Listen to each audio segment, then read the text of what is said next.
আমার সাথে পড়েন। আউযু বিল্লাহি মিনাশ শাইতানির রাজিম। বিসমিল্লাহির রহমানির রহিম।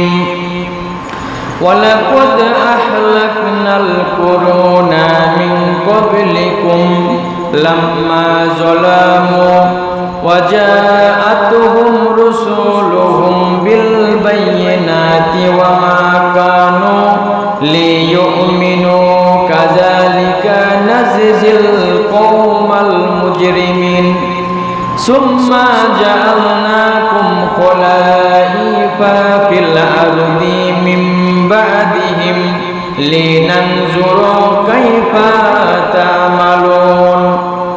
আল্লাহ তাআলা বলছেন যে তোমাদের পূর্বে বহু মানব গোষ্ঠীকে আমি অবশ্যই ধ্বংস করেছি যখন তারা সীমালঙ্ঘন করেছিল। স্পষ্ট নিদর্শন সমূহ তাদের নিকট তাদের রসুল এনেছিল, কিন্তু তারা বিশ্বাস করার জন্য প্রস্তুত ছিল না, বিশ্বাস করত না। এভাবে আমি অপরাধী সম্প্রদায়কে প্রতিফল দিয়ে থাকি। একটা সময় ছিল মানুষকে আল্লাহ তাআলা নগদ শাস্তি দিত। আল্লাহর অবাধ্য হইলে জমিনকে উল্টে দিত, বিভিন্নভাবে গজব দিয়ে শেষ করে দিচ্ছে। বর্তমান যে অপরাধ হচ্ছে বিশ্বে, আমি তো ভাবি যে ওই রকম শাস্তি যদি বর্তমান হইতো অনেক মুসিবত হয়ে যাইত। আল্লাহ তাআলা বলছেন যে অতঃপর তোমরা কি করো তা দেখার জন্য আমি তাদের পর পৃথিবীতে তোমাদেরকে প্রতিনিধি করেছি, এই পৃথিবীতে তোমাদেরকে পাঠিয়েছি। আল্লাহ তাআলা মানুষকে দুনিয়াতে পাঠাইছেন এমনি এমনি না, খামোখা না, অযথা না, অবশ্যই পরিকল্পনার ভিত্তিতেই একটা উদ্দেশ্যেই পাঠাইছেন। কি উদ্দেশ্য? মানুষ দুনিয়াতে এই পরীক্ষার জায়গায় এসে সে আল্লাহর গোলামি করে না শয়তানের গোলামি করে, এটা আল্লাহ তাআলা যাচাই করবেন। আল্লাহ তাআলা জমিনে পাঠায় শুধু তাকে যে এমনি ছেড়ে দিয়েছেন তা না, এই জমিনে পাঠায়ে আল্লাহ তাআলা তাকে দিক নির্দেশনা, পথ নির্দেশক আল কোরআন দিয়েছেন, যেন মানুষ এই জমিনের থেকে কোন পথে চলে তার জন্য কল্যাণ, কোন পথে চলে তার জন্য অকল্যাণ, এইটা জানতে পারে। আমাদের উপর যেমন আমাদের প্রিয় নবী মুহাম্মদ রাসূলুল্লাহ সাল্লাল্লাহু আলাইহি ওয়াসাল্লামের উপর যেমন কোরআন নাযিল করেছেন, প্রত্যেক নবী রাসূলের উপরেই সমসাময়িক ওই পরিস্থিতিতে ওই সময়ে কিতাব দিয়েছিলেন আল্লাহ তাআলা, যেন মানুষ সঠিক পথে চলতে পারে। আমাদের প্রিয় নবীর উপরে কোরআন দিয়েছেন, মানুষ যেন সঠিক পথের দিশা পায়। কিয়ামতের দিন যার আমলনামা ভালো হবে জান্নাতে যাবে, আমলনামা খারাপ হলে জাহান্নামে। কোনো মানুষই ওজোর আপত্তি করতে পারবে না কিয়ামতের দিন যে আল্লাহ দুনিয়ায় তুমি পাঠাইছো কোনো বিধিবিধান না দিয়ে এমনি এমনি ধরতেছো, এরকম কেউই বলতে পারবে না। এই দুনিয়াকে বিভিন্ন মানুষ বিভিন্নভাবে বলতেছে। কেউ বা বলতেছে পৃথিবী, কেউ বলতেছে ধরা, কেউ বলতেছে ধরণী, কেউ বলতেছে জগৎ, কেউ বলতেছে বিশ্ব, কেউ বলতেছে ওয়ার্ল্ড। বিভিন্ন নামে এই দুনিয়াকে তারা ডাকতেছে, নাম দিতেছে। আল্লাহ রাব্বুল আলামিন মানুষকে এই দুনিয়াতে এমনি এমনি পাঠান নাই। কেন পাঠাইছেন? মানুষকে পরীক্ষা করার জন্য। তোমাদের মধ্যে উত্তম আচরণকারী কে, এটা আল্লাহ তাআলা পরীক্ষা করার জন্যই জমিনে মানুষকে পাঠিয়েছেন। এই জমিন, এই পৃথিবীটা সৃষ্টি করেছেন আল্লাহ তাআলা কয় দিনে? 6 দিনে। আল্লাহ তাআলা কয় দিনে সৃষ্টি করেছেন বলেন? 6 দিনে সৃষ্টি করেছেন। এবং এই মানুষের কাজটা কি, কেন পাঠাইছেন, এই বিষয়ে আল্লাহ তাআলা কোরআন শরীফে সুন্দরভাবে তুলে ধরছেন। আল্লাহ রাব্বুল আলামিন বলছেন, ওয়া হুয়াল্লাযী খালাকাস সামাওয়াতি ওয়াল আরদা ফি সিত্তাতি আইয়ামিন ওয়া কানা আরশুহু আলাল মা। আর তিনি আসমান ও জমিনকে সৃষ্টি করেছেন 6 দিনে, আর তখন তার আরশ ছিল পানির উপরে। এই পৃথিবীটাকে আল্লাহ রাব্বুল আলামিন 6 দিনে স্থাপন করেছেন, সৃষ্টি করেছেন। এখানে বোঝার বিষয় হলো, তাফসিরে এসেছে ওই পূর্বের মানুষরা বিভিন্ন রকম কথা বলাবলি করতো, এমনকি পৃথিবী সম্পর্কেও বলতে যায় পৃথিবীর যখন কোনো অস্তিত্বই ছিল না, তাহলে কিভাবে এই পৃথিবী সৃষ্টি করা হলো? সৃষ্টির পূর্বে পৃথিবী কি ছিল? হয়তো ওই কথার জবাবটাই এখানে দিয়েছেন, কিন্তু প্রশ্ন উল্লেখ না করেই আল্লাহ তাআলা সরাসরি তাদের কথার জবাব দিয়েছেন এখানে। এই পৃথিবীর মধ্যে আল্লাহ রাব্বুল আলামিন মানুষকে কেন পাঠিয়েছেন এর বিষয়েও আল্লাহ রাব্বুল আলামিন এইভাবে বলছেন একই আয়াতে, লিয়াবলুয়াকুম আইয়ুকুম আহসানু আমালা, তোমাদের মধ্যে কে উত্তম আচরণকারী, কে ভালো কাজ করে, এটা পরীক্ষা করার জন্যই আল্লাহ তাআলা পৃথিবীতে মানুষকে পাঠাইছেন। এই দুনিয়াতে মানুষকে কেন পাঠাইছেন? পরীক্ষা করে দেখবেন যে কে আল্লাহর গোলামি করে আর কে শয়তানের গোলামি করে, শয়তানের দাসত্ব করে, বামপন্থীদের গোলামি করে, বামপন্থী নেতাদের গোলামি করে, শয়তানের ওয়াসওয়াসায় পড়ে ইসলামের সাথে বিদ্বেষমূলক আচরণ করে। কে সঠিক পথে চলে, কে কোন পথে চলে, এইটা পরীক্ষা করার জন্যই আল্লাহ তাআলা পৃথিবীতে মানুষকে পাঠাইছেন। আল্লাহ রাব্বুল আলামিন পৃথিবীর কোনো কিছুই অনর্থক সৃষ্টি করেন নাই, এইটা ভাবা যাবে না।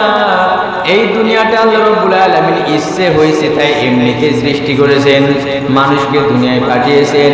মানুষ তার ইচ্ছে মতো চলবে, যা মন চাই তাই করবে, জবাবদিহি করতে হবে না, আর এরপরে পরকালে উঠতেও হবে না, জান্নাত জাহান্নাম বলে কিছু নাই, মানুষ এইটা ভাবতে পারবে না। আল্লাহ রাব্বুল আলামিন বিশাল আকাশ, বিশাল জমিন, গাছগাছালি, সূর্য চন্দ্র, বিভিন্ন প্রাণী, মানুষ দিন এমনিতে সৃষ্টি করেন নাই। আল্লাহ রাব্বুল আলামিন বলছেন, ওয়ামা খালাকনাস সামাআ ওয়াল আরদা ওয়ামা বাইনাহুমা বাতিলান যালিকা যন্নুল লাযিনা কাফারু ফাওয়াইলুল লিল্লাযিনা কাফারু মিনান নার। মহান আল্লাহ রাব্বুল আলামিন বলছেন, আমি আকাশ ও পৃথিবী এবং এত দুয়ের মধ্যে, অর্থাৎ আসমান এবং জমিনের মধ্যে মধ্যস্থিত কোনো কিছুই অনর্থক আমি সৃষ্টি করি নাই, খামাখা একবারে অযথা আমি সৃষ্টি করিনি। যদিও কাফেরদের ধারণা এটাই, কাফেররা মনে করে এমনি এমনি আল্লাহ তাআলা সৃষ্টি করেছেন, আসলে বিষয়টা এমন না। সুতরাং যেহেতু কাফেররা বিশ্বাস করে না, সুতরাং কাফেরদের জন্য রয়েছে জাহান্নামের দুর্ভোগ। যারা বিশ্বাস করে না পরকাল বলে কিছু আছে, দুনিয়াটা আল্লাহ এমনি সৃষ্টি করেন নাই, এখানে পরীক্ষা হবে, কে কোন কাজ করে পরকালের জবাবদিহি করতে হবে, এইটা যারা বিশ্বাস করে না, ঈমান নাই, তাদের স্থানটা কোথায়? জাহান্নাম। মানুষকে আল্লাহ রাব্বুল আলামিন ইচ্ছে হলো এমনি এমনি পাঠিয়ে দিলেন, বিষয়টা এমন না। আল্লাহ রাব্বুল আলামিনের পর বলছেন, আফা হাসিবতুম আন্নামা খলাকনাকুম আবাসাও ওয়া আন্নাকুম ইলাইনা লা তুরজাউন।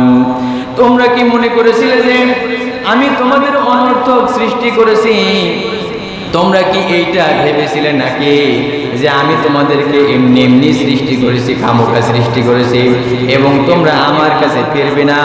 তোমরা কি এইটাই মনে করেছিলে যে আমার কাছে তোমাদেরকে আর আসতে হবে না? আল্লাহ তাআলা বলছেন, তোমরা কি মনে করেছো যে আমি এমনি তোমাদেরকে সৃষ্টি করেছি আর আমার কাছে যে আবার তোমাদের আসতে হবে না? এটা কি তোমরা ভেবেছিলে নাকি? আল্লাহ তাআলা প্রশ্ন করেছেন। আল্লাহ মানুষকে এমনি পাঠান নাই, এখানে দুনিয়াতে পাঠাইছেন কিসের জন্য? পরীক্ষা করার জন্য, যে মানুষ আল্লাহর খেয়ে করে আল্লাহর জমিনে থেকে আল্লাহর গোলামি করে না ইসলাম বিদ্বেষী কাজ করে, শয়তানের গোলামি করে। আল্লাহ তাআলা দেখবেন না? দেখেন এই পৃথিবীতে আল্লাহ তাআলা মানুষকে কেন পাঠাইছেন আর স্পষ্ট করে আল্লাহ তাআলা কোরআন শরীফে নিজেই বলছেন। মহান আল্লাহ রাব্বুল আলামিন বলছেন, ওয়ামা খালাকতুল জিন্না ওয়াল ইনসা ইল্লা লিয়াবুদুন। আমি মানুষ এবং জিন জাতিকে এই পৃথিবীতে পাঠাইছি, মানুষ এবং জিন জাতিকে সৃষ্টি করেছি শুধুমাত্র কেবলমাত্র একমাত্র আমার গোলামি করার জন্য। কার গোলামি করার জন্য? এখানে অন্য কারো কথা কি আর আছে? শুধুমাত্র একজন, তিনি কে? আল্লাহ। আল্লাহ তাআলার গোলামি করার জন্যই আল্লাহ তাআলা এই জমিনে মানুষকে পাঠাইছেন, সৃষ্টি করেছেন। এরপরে চমৎকার কথা শুনেন, আপনার যদি আল্লাহর দুনিয়ায় থেকে, আমাদের আলোচনার বিষয় কি আজকে? দুনিয়া। মানুষ যদি আল্লাহর জমিনে থেকে আল্লাহর গোলামি না করে, আল্লাহর দাসত্ব করতে যদি ভালো না লাগে, আপনার ক্ষমতা যদি থাকে, আল্লাহর জমিন থেকে আপনি বেরিয়ে যাবেন। আল্লাহর জমিনে থাকবেন, খাবেন, আল্লাহর করবেন, সব কিছু আল্লাহ তাআলারই ব্যবহার করবেন। আল্লাহর খেয়ে পরে আল্লাহর যদি গোলামি করতে ভালো আপনার না লাগে, আল্লাহর জমিন থেকে আপনি বেরিয়ে যান, কেমন ক্ষমতা দেখা যাবে? আল্লাহ রাব্বুল আলামিন সূরা আর-রহমানের মধ্যে বলছেন, পরিষ্কার করে এইভাবে তুলে ধরছেন, ইয়া মাশারুল জিন্নি ওয়াল ইনসি ইন ইসতাতাতুম আন তানফুযু মিন আকতারিস সামাওয়াতি ওয়াল আরদ ফানফুযু লা তানফুযুনা ইল্লা বিসুলতান। ইয়া মাশারুল জিন ওয়াল ইনস, হে মানুষ এবং জিন জাতি, যদি তোমরা সম্ভব করতে পারো, আসমানের নিচ থেকে, জমিনের উপর থেকে তুমি বেরিয়ে যাও, এমন জায়গায় যাও যেখানে আল্লাহর আলো নাই, বাতাস নাই, পানি নাই, অক্সিজেন নাই, খাবার নাই, কিছুই নাই। দেখেন মানুষের প্রতি আল্লাহর কত মায়া, কত দয়া। আল্লাহ তাআলা এরপর বলছেন, ফানফুযু লা তানফুযুনা ইল্লা বিসুলতান।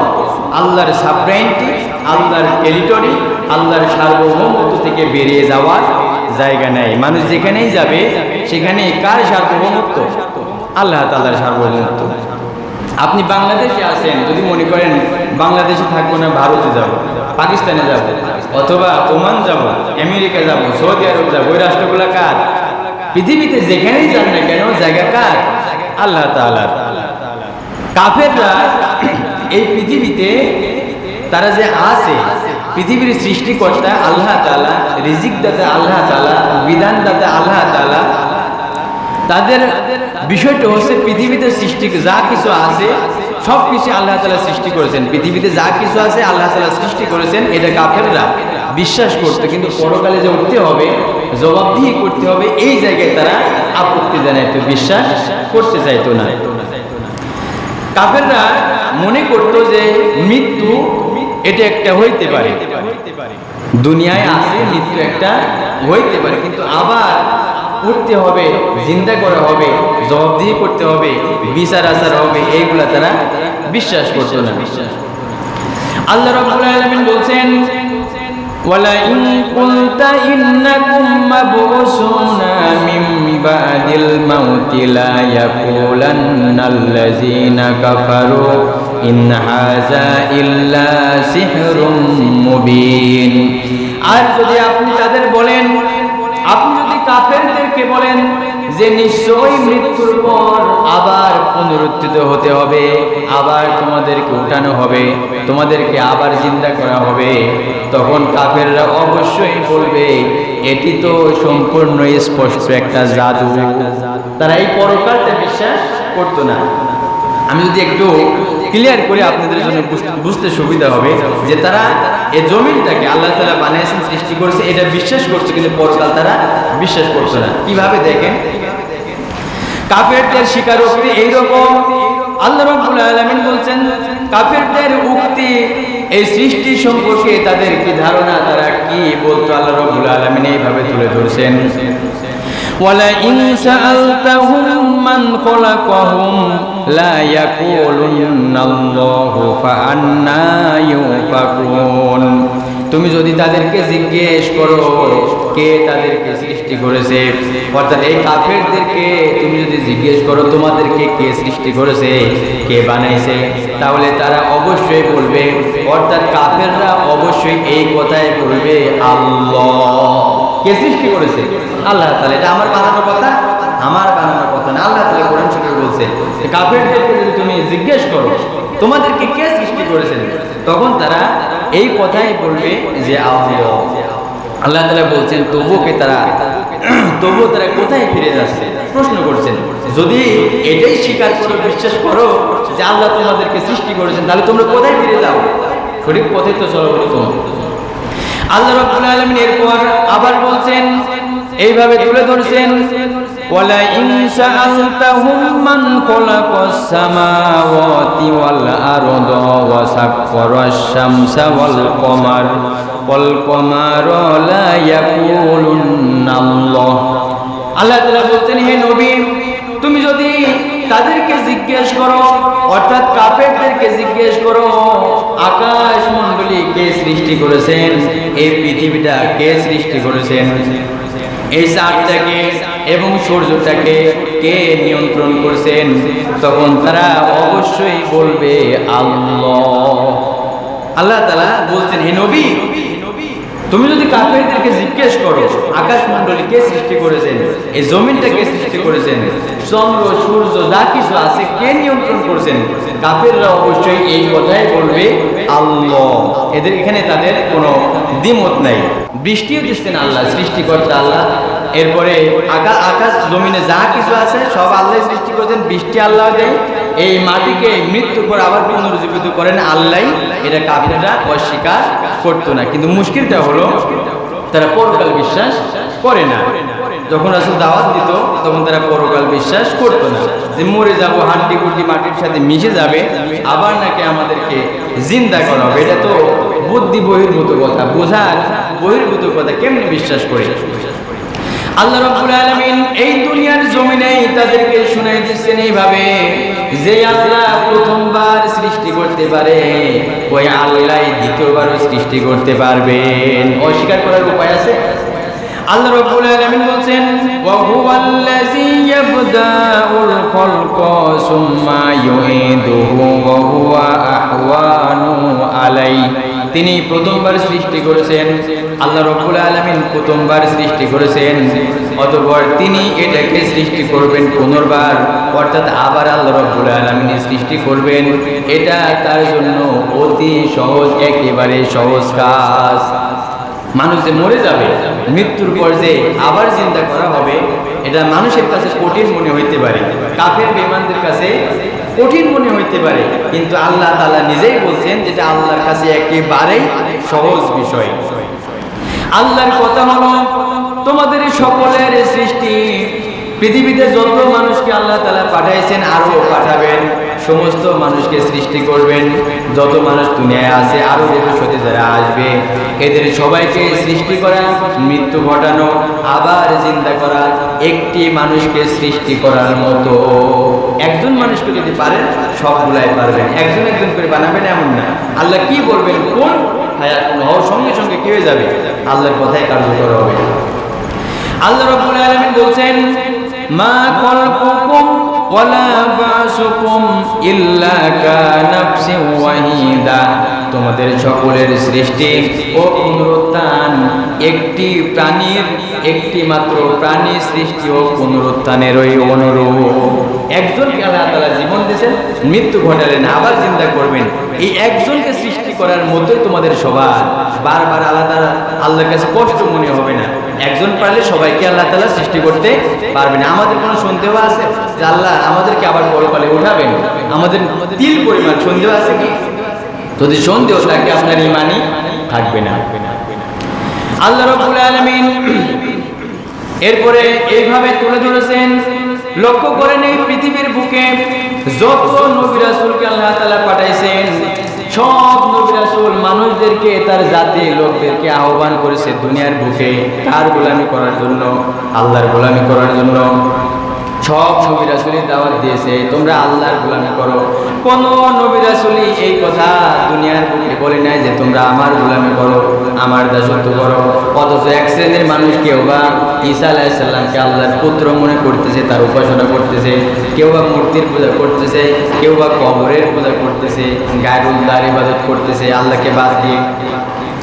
লক্ষ্য করেন, নূহ আলাইহিস সালাম তার কওমকে আল্লাহর নির্দেশে কালেমার দাওয়াত দেওয়া শুরু করলেন। লক্ষ্য করেন এইদিকে নূহ আলাইহিস সালাম তার কওমকে আল্লাহর নির্দেশে, তার জাতির মানুষদেরকে আল্লাহর নির্দেশে কালেমার দাওয়াত দেওয়া শুরু করলো। কিন্তু কাফের প্রধানগণ ওই সময়ের সমাজের নেতারা এই কথাই বলল, এ তো তোমাদের মতোই একজন মানুষ। নূহ আলাইহিস সালাম যখন দাওয়াত দিল তার জাতির লোকদেরকে, প্রত্যেক সমাজে কম বেশি দু একজন নেতা থাকে না, যেটা আমরা গ্রাম্য ভাষায় বলি মাতবর।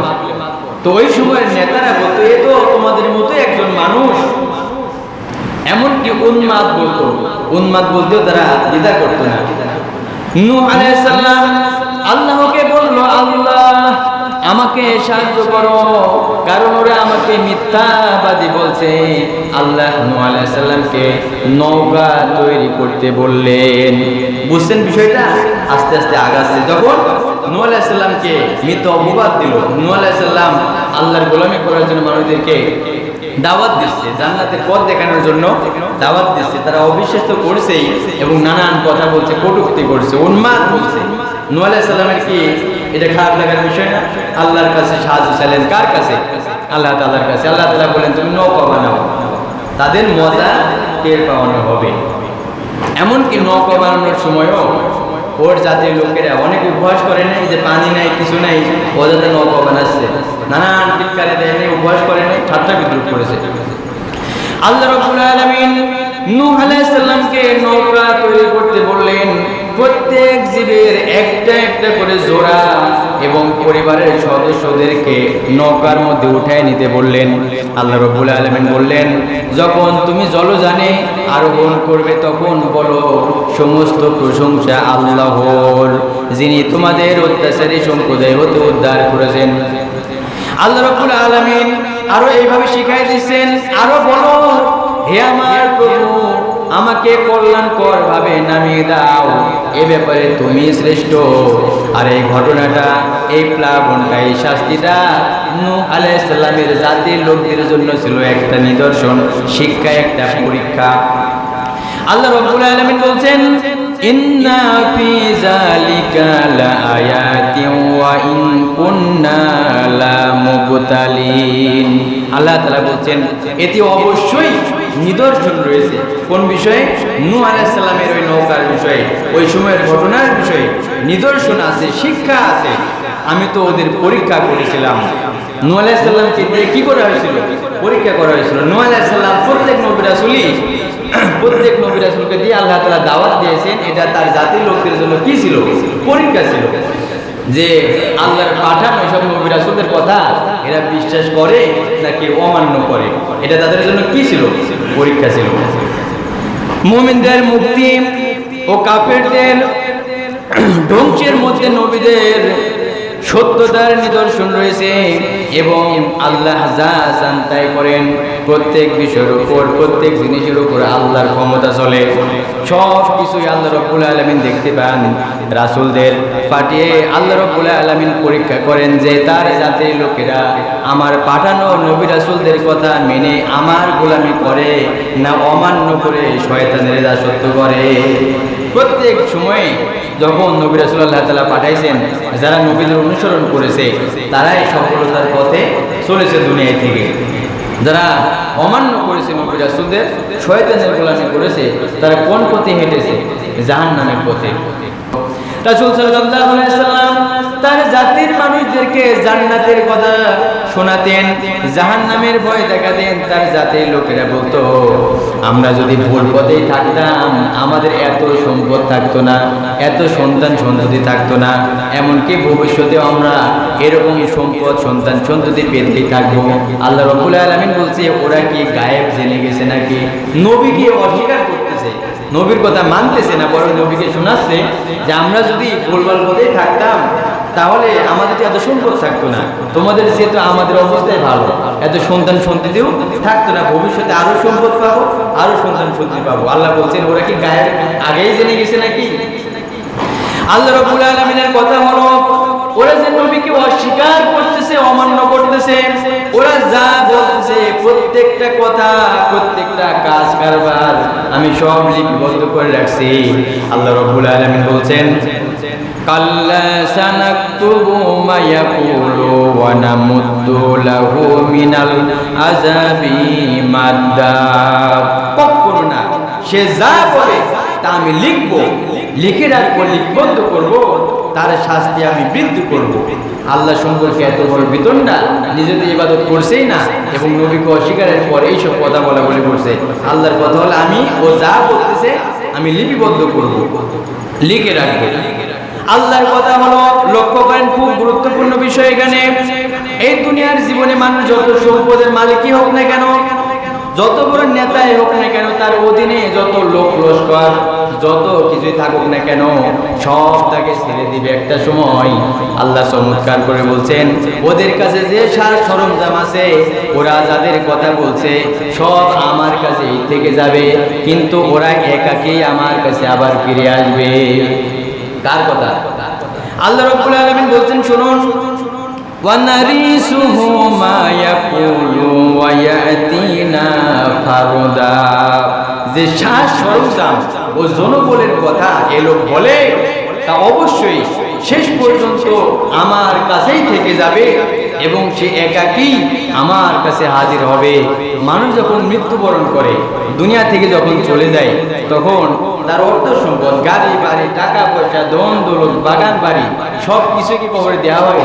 আর এত বড় জমি কবরে দিবেই বা কেমনি? সম্ভব না। সে তো একাকী চলে যাচ্ছে। লক্ষ্য করেন এইদিকে, এই দুনিয়ার জমিনে থেকে যে সোনা আপনাকে মাতিয়ে রাখছে, যে অর্থ সম্পদ, জমি জামা, বাগ বাগান, যে টাকা পয়সা আপনাকে মাথায় রাখছে, আনন্দে রাখছে, এই জমি জামা, অর্থ সম্পদ, ধন দৌলত আপনার মৃত্যুর পর অন্যকে মাতাবে, অন্যকে আনন্দ দিবে, আপনার কাছে আর থাকবে না। আপনাকে একাকী দুনিয়া থেকে চলে যেতে হবে, বোঝার বিষয়। আর আপনাকে যে আল্লাহ তাআলা অর্থ সম্পদ দিয়েছেন, আল্লাহর মর্জি মোতাবেক যদি আপনি খরচ করেন, আল্লাহর দেখানো পথে যদি আপনি ব্যয় করেন, তাহলে যতটুকু দান করবেন, আল্লাহর হুকুম মতো পরিচালনা করবেন, অর্থ সম্পদ আপনার কাজে লাগবে। আল্লাহ রাব্বুল আলামিন, মহান আল্লাহ তাআলা আরো এইভাবে বলছেন, ওয়াত্তাখাযু মিন দুনিল্লাহি আলিহাতাল লিয়াকুনু লাহুম ইজ্জা। তারা আল্লাহ রাব্বুল আলামিনকে বাদ দিয়ে যে অন্য ইলাহ তালাশ করতেছে, গায়রুল্লাহর ইবাদত করতেছে, দাসত্ব করতেছে, যেন তারা তাদেরকে সহায়তা করে। এই জমিনের মধ্যে, আল্লাহর জমিনের থেকে, আল্লাহর দুনিয়ার মধ্যে থেকে মানুষ কেউ বা মূর্তির পূজা করতেছে, গোলামি করতেছে, দাসত্ব করতেছে, কেউ বা সূর্যের পূজা করছে, কেউ বা চন্দ্রের পূজা করছে, আর মুসলমানের সন্তান হয়ে করতেছে কবর পূজা আল্লাহকে বাদ দিয়ে। তারা মনে করতেছে যে এরা কিয়ামতের দিন এদেরকে সাহায্য করবে, সহযোগিতা করবে। এটা আদৌ কি সম্ভব? সম্ভব না। যাদের ইবাদত তারা করত দুনিয়ার জীবনে, তারা যাদের ইবাদত করত, কোনোই লাভ হবে না, বরং তারা সবাই অস্বীকার করবে। আল্লাহ রাব্বুল আলামিন তার রাসূলকে বলছেন, বলো আমার প্রতি ওই হয় যে কেবলমাত্র এক ইলাহ, আল্লাহ ছাড়া আর কোন ইলাহ আছে নাকি? নাই। তোমাদের ইলাহ এখন তোমরা আনুগত্যের মাথা অবনত করবে কিনা? তারা যদি অন্যদিকে মুখ ফিরায় নাই, অন্যদিকে চলে যায়, তাহলে তুমি বলে দাও, আমি তো প্রকাশ্যভাবে তোমাদেরকে সাবধান করে দিয়েছি। এখন আমি জানি না তোমাদের কাছে যে জিনিসের ওয়াদা করা হচ্ছে তা খুব নিকটবর্তী কিংবা দূরবর্তী, অর্থাৎ আযাবের বিষয়টা এখানে তুলে ধরা হচ্ছে। আল্লাহর জমিনে থেকে আল্লাহর গোলামি বাদ দিয়ে যদি আপনি মূর্তি পূজা করেন, চন্দ্র পূজা করেন, সূর্য পূজা করেন, মরা পীরের কবরে গিয়ে যদি কাকুতি মিনতি করেন, আল্লাহর ইবাদত বাদ দিয়ে, আল্লাহর কাছে কোনো কিছু না চেয়ে যদি কবরের কাছে গিয়ে চান, এটা সম্পূর্ণ কি হবে? শিরক হবে। আর শিরকের গুনাহ কি মাফ হয়? আর আপনি যদি মনে করেন এইসব মূর্তি, সূর্য চন্দ্র, আমরা যে ডাকতেছি, কাকুতি মিনতি করতেছি, এইসব পীর সাহেবেরা আমাদেরকে কিয়ামতের দিন নাজাতের ব্যবস্থা করে দিবে, ওসিলা হবে, সম্ভব? আদৌ সম্ভব না। লক্ষ্য করেন, খুব চমৎকার কথা, যারা এইসব মূর্তির পূজা করতেছে, দেব দেবীর পূজা করতেছে, এরা কিয়ামতের দিন কেউই পৃষ্ঠপোষক হবে না, সাহায্য করতে পারবে না।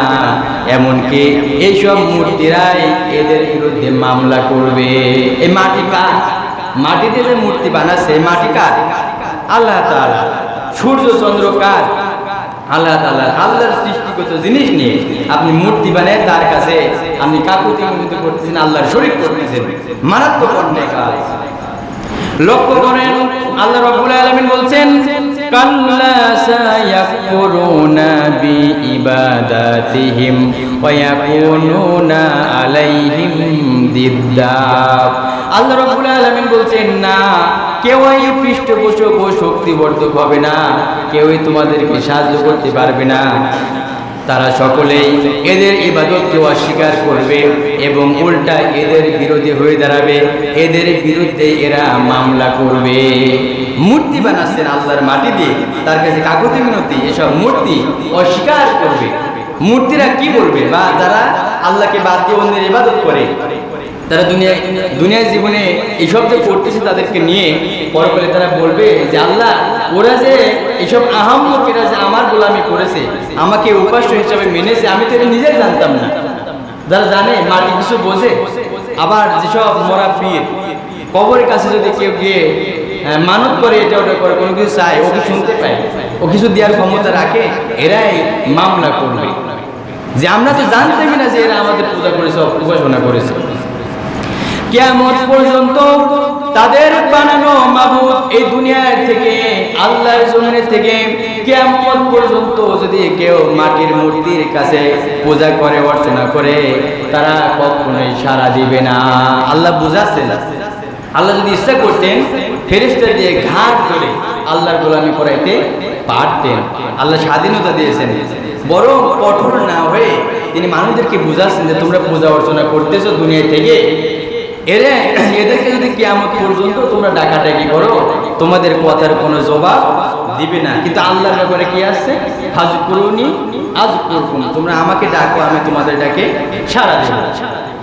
আল্লাহ রাব্বুল আলামিন বলছেন ওয়ামান আদাল্লু মিম্মান ইয়াদউ মিন দুনিল্লাহি মাল্লা ইয়াস্তাজিবু লাহু ইলা ইয়াউমিল কিয়ামাহ ওয়া হুম আন দুআইহিম গাফিলুন। আল্লাহ রাব্বুল আলামিন বলছেন সেই ব্যক্তি অপেক্ষা বিভ্রান্ত, পথভ্রষ্ট, যে আল্লাহর পরিবর্তে এমন কিছুকে ডাকে যা কিয়ামতের দিন পর্যন্ত তার ডাকে সাড়া দিবে না, এবং ওগুলি তাদের প্রার্থনা সম্পর্কে অবহিত নয়। ওরা যে মূর্তির কাছে গিয়ে এটা ওটা চাচ্ছে, ওরা ওটা বুঝতেও পারে না। আল্লাহ পরিষ্কার করে দিয়েছেন, তোমরা মূর্তির কাছে যে কাকুতি মিনতি করতেছো, ওরা তো বোঝেই না। প্রথম কথা, সেই ব্যক্তি অপেক্ষা বিভ্রান্ত আর কে আছে যে আল্লাহর পরিবর্তে এমন কিছুকে ডাকে যা কিয়ামত পর্যন্ত যদি তাদেরকে ডাকে তারা কখনোই সাড়া দিবে না, জবাব দিবে না। এবং তারা যে ডাকাডাকি করতেছে, কি চাচ্ছে, ওইটা ওরা বোঝেও না। বোঝে কি? এজন্য দুনিয়া থেকে কার গোলামি করতে হবে? আল্লাহ তাআলা। আল্লাহ রাব্বুল আলামিন এরপরে বলছেন ওয়া ইযা হুশিরান নাসু কানু লাহুম আদাআ ওয়া কানু বিইবাদাতিহিম কাফিরিন। যখন কিয়ামত দিবসে মানুষকে একত্রিত করা হবে, সব মানুষকে হাজির করা হবে, তখন ওইগুলা হবে তাদের শত্রু। খুব বোঝার বিষয়, লক্ষ্য করবেন। যেসব মানুষ মূর্তির পূজা করতেছে দুনিয়া থেকে, আমি বলেছি যে আমাদের আলোচনার বিষয়টা কি? দুনিয়া। এই দুনিয়ার উপরে ইনশাআল্লাহ যে কয়দিন লাগে কিছু কথা তুলে ধরার চেষ্টা করব। তো আল্লাহ তাআলা বলছেন যখন কিয়ামত দিবসে মানুষকে হাজির করা হবে, একত্রিত করা হবে, তখন ওই যে যারা মূর্তি পূজা করেছে, আল্লাহকে বাদ দিয়ে অন্যের দাসত্ব করেছে, তখন তাদেরকে শত্রু মনে হবে। তখন তারা অস্বীকার করবে, তারা বলবে আমরা এই কাজগুলো করি নাই, অস্বীকার করবে। ওইগুলা তাদের ইবাদত অস্বীকার করবে, এমনকি ওইসব মূর্তি বা দেব দেবীরাও তাদেরকে অস্বীকার করবে। তারা বলবে যে এসব আহম্মকেরা আমাদের যে পূজা অর্চনা করেছে, আমাদের কাছে চাইছে, আমরা এটা জানতামই না। এই জন্য দুনিয়া থেকে আল্লাহ তাআলার গোলামি করতে হবে, দাসত্ব করতে হবে। আল্লাহ তাআলার গোলামি করার তৌফিক যেন আল্লাহ তাআলা আমাদের সবাইকে দান করেন। সবাই বলেন আমিন। আসসালামু আলাইকুম ওয়া রাহমাতুল্লাহি ওয়া বারাকাতুহু।